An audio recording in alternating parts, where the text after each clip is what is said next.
Welcome back, everybody, to the Horror and Sci-Fi Collectibles channel.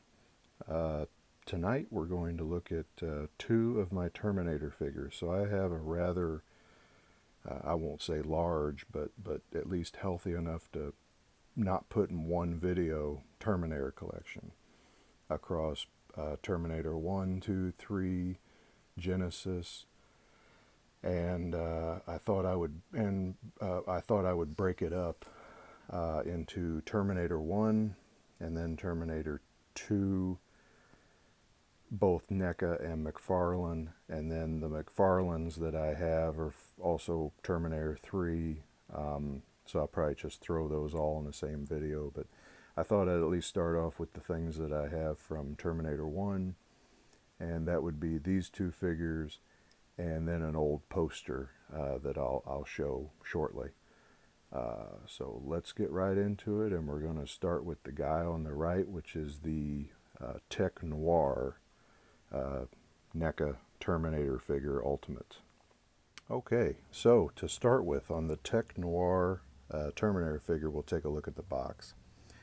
The box, of course, is the classic original movie poster from 1984 for Terminator Part 1. With Schwarzenegger's name big across the screen. I grew up in the 80s, and this was probably my first exposure to Arnold. I was not a big Conan fan. I had not seen the Conan movies, but my parents did rent the Terminator, and it kind of blew me away. And I think from there, it was not too long before I saw Commando, and Predator followed after that, and so on. So he's certainly made a big impression on, my life, at least from a pop culture standpoint. Always loved his movies, and I was never disappointed with an Arnold movie, I think, until I saw End of Days. I just did not enjoy that one. But back to the subject at hand, the NECA figure. So the side, the Terminator figure, and that very 80s graphic that makes you think of Tron or maybe Nightmares. I'm thinking in particular the Emilio Estevez part of Nightmares where he fights the video game. Looking at the back here, you got some of the readout that Arnold would have seen from his point of view. Some shots of the figure. There he is with his eyebrows burned off, holding the shotgun. Here he is doing his arm surgery. There he is, probably approaching Sarah Connor at the Tech Noir Club, and a pretty good shot of him, where he would have also been after her at the club. Inside the box is just a larger version of that picture with him with his eyebrows burned off. So we'll put that aside and go straight to him. So this is an Ultimate figure. I believe this figure was released beforehand as a regular figure, in the regular plastic packaging, where you would have probably just got, him. I don't know if you got an extra head or not. I've not researched that figure. But with the Ultimates, you always get a lot. And the accessories that you get with him is two arms. This is the arm that actually came on him. I swapped it out for the surgery arm. So you look down in there and there's just a lot of nastiness surrounding the metal. So that's pretty cool. You get his Uzi 9mm machine gun that he got at the gun store where he killed the gun store owner. Two pairs of hemostats if you want to pose him as if he were working on his arm after the Tech Noir battle. Pump shotgun, which is very rubbery. In the package it was bent pretty good, and it's fairly straight now, but I keep him posed with the laser sight 45. You get an extra hand that is, oops, dropped it right on the floor. You get an extra hand that is just a closed fist to replace his right hand. And then you get two extra head sculpts. So the first one you get is how he looked at the beginning of the movie. And I think that's a very good sculpt and likeness of a young Arnold beginning of the movie. When he either killed Bill Paxton for their clothes, or probably when he knocked on the first Sarah Connor's door with his hair parted, before he suffered any damage. Very good sculpt of that. And then you get the one where the hair is slightly shorter. In fact, it looks like it, maybe even a little bit singed. That's from when he was on fire and punched through the windshield while they tried to drive away from the club. It's pretty good. Probably the best you got to see this face, I suppose, would have been right when he punched through the windshield, because after that, I think, is when he flew off the hood and he damaged his eye. And then we got to see him like this.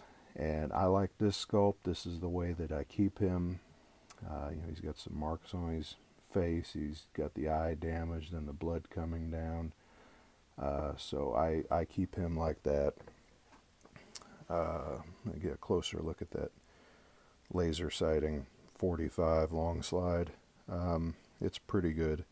No complaints there. As far as the figure itself, he has on his M65 field coat that he stole from one of the punks. It's rubbery. You can open it up and get a better look at his shirt. The graffiti shirt that he also stole. When he first came through, he's got on his brown pants, the punk boots with the chain on one leg or one ankle. Speaking of chains, he does have the chain hanging off of his shoulder, and it's a real small chain. He's got the studs on the back of the jacket. As a kid, I always thought this was a pretty cool jacket. I have a couple of field coats, M65s like this, and they are very comfortable and good in the fall weather. I never did find a gray one, but if I did, I'd probably buy it. So basically, overall, that is the Tech Noir. He's pretty posable, bendable, a lot of movement. You can turn his head any way that you want to. You can bring it up and pose him like he's going to shoot at somebody. He is movable at the waist. You can turn him side to side. Knees, ankles, his feet do spin. He does have the peg holes on the bottom for if you want to stand him up. I never have put him on a base. He stands very well on his own. So that's it for him and his accessories. And next we'll move on to the police station assault version. And here we go with the police station assault NECA figure. So looking at the box, a little alternate version. I guess they didn't want to go with the same classic poster. I don't know if I had seen this as a poster before. It wasn't familiar, but it is a good look. I do like it, with the eye showing through the gargoyle sunglasses. Very cool. So same kind of graphic on the side as the other one, only in blue this time. Same kind of readout. You can pose him as if he's looking in the mirror. It looks to me like they've got him looking in the mirror from their Evil Dead mock-up cabin at NECA. There he is, very damaged, holding the machine gun. That looks probably like when he's attacking the police station. Same for that picture. So, nice box. I don't keep that box on display, but I do keep the boxes to keep the accessories in the plastic trays. That helps out. So with this one, with accessories, you get 3 weapons, 3 guns. You get the revolver that he was carrying. You get a set of bloody hands, like after he was run over by the big truck. And you get 2 extra heads, so you get... I keep him posed with the head with the sunglasses on like he was attacking the police station. You also get the head sculpt who has the missing eye before he put the sunglasses on. So that's pretty cool that you can pose him that way. If you were going to pose him as if he was getting ready to go attack the police station, I would do this. And then I think that they're trying to cross two different parts of the movie a little bit much here. So this is the damaged head to go with those bloody hands after he was run over by the semi. I like it, it's a good sculpt. The cheek is missing. You can see the inner mechanisms there. The eye is really showing. The hair is scraped away, and the top of the skull is showing. You can almost hear him saying, "Get out." Very, very good. But what I would not like about using this head versus the other two is his clothes are not damaged. When I pose these things, I like to get as close to that scene in the movie as I can. So the fact that his clothes aren't damaged tells me he hasn't been run over by the truck yet. So comparing him to the other figure, same boots, same pants, new jacket. He switched to the biker jacket after his gray field coat was ruined at Tech Noir. This jacket is also rubbery. You can open it up to the gray shirt, and once he threw on that biker jacket, then he took on the appearance of what we think of as the Terminator, and pretty much how he looked from then on. Every movie he had to have a leather jacket, be a very imposing figure that way. For the weapons, he's got the machine gun again with the two magazines taped together so he can just flip them around. That's a nice little detail. He's got the not fully automatic, but the automatic shotgun. Very cool. And he is pretty much as articulated as the other one. He twists at the waist, his knees bend, his feet swivel. Elbow, shoulders, pretty good articulation. You can move his head around pretty much any way you want to. I keep him looking down the barrel of the machine gun. So that's it for the two figures. Now I will switch to the poster I was talking about. So here is my Terminator poster. This poster was given to me when I was 7 or 8 years old. Relative worked in a bar locally, and this was hanging in the back room for the VHS release. I'm not too sure where they got it because they did not rent movies at the bar. But as you can see, 1984, 1985 time frame, exclusive Thorn Emmy video cassette, VHS hi-fi, beta hi-fi. This poster has been through a lot. It's moved around to a couple different houses with me. As you can see, part of Schwarzenegger's name is tore away, creases, folds, holes.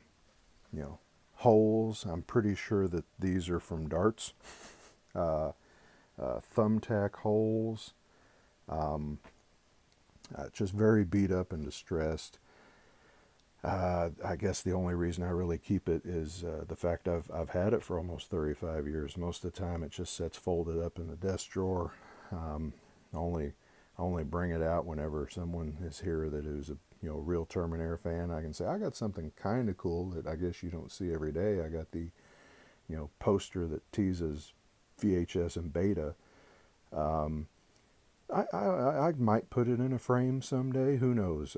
Even as distressed as it is, it's something I've had for a long time, and if you trace it back far enough, this could even be my first collectible. I don't know if I have anything in my collection older than this, at least in regards to me and how long I've had it. So it makes me think of that bar. It makes me think of a shooting pool in the back room. All kinds of fun memories there. But anyway, that's it for the poster. And now we'll turn back to the figures for a little to wrap up. Both of these guys, very nice figures. I think they look good. I love having them on the shelf. Two shots from one of my favorite movies of all time, my favorite movie series, all except Salvation. Salvation was bad from a lot of angles.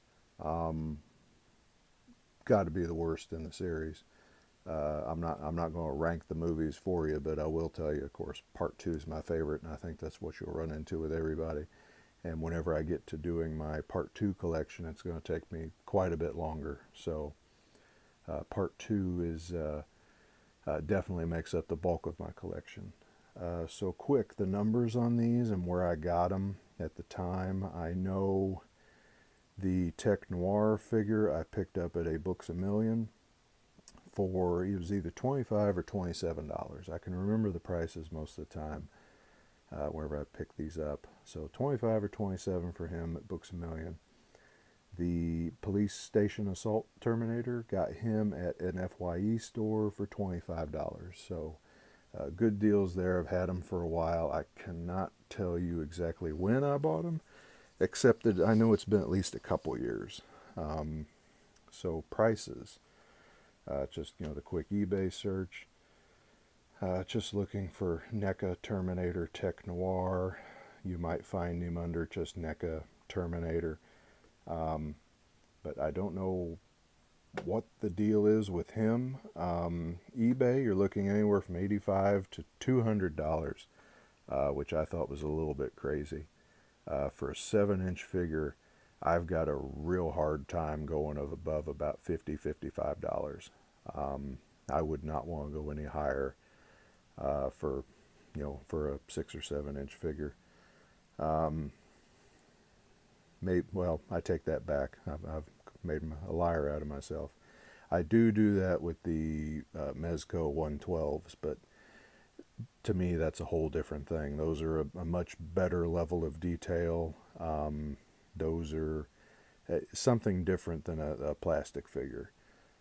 So at least anyway, for a 6 to 7-inch plastic figure like these, like a NECA figure, 50, 55, maybe even 60 is my upper limit most of the time, unless it's something I think I really need or is really hard to find. So far I haven't run across anything that's made me want to pay more than that. Excuse me. His Amazon price right now, $125. Which again I think is a little bit high, a little bit crazy. But to each his own. If it's at that price, I'm sure somebody's buying it, or else they would have lowered it by now. The Police Assault, eBay, you're looking anywhere from 40 to 100, and he's about 67 on Amazon right now, and that includes shipping. So with that, again, Terminator 1 NECAs, the first part of what will probably be at least a 3-part video series. I'd say the next series, or the next video in the series, will be my NECA Terminator 2 collection. After that, I'll do the McFarlane, and that'll probably be a combination Terminator 2 and Terminator 3 collection, because I think there's 5 figures total between those two, and there's more than that for the NECA T2. I've got the T1000 NECA in the liquid nitrogen. I've got the battle damage T800. I've got T800 at the mall. I've got T800 Ultimate with the minigun. I've got several of them. My Terminator arm, and some other little pieces to show you. So again, one of my favorites. Drop any comments about the movie. I can't imagine anybody having a negative opinion of this movie or most of them in the series. So with that, I'll let you go now. I think I've gone on long enough. Like and subscribe. More of these videos coming as I can manage them. I'm having a real good time doing this and sharing my collection and gathering the comments as I go. It's a lot of fun. So take care. Thanks for watching.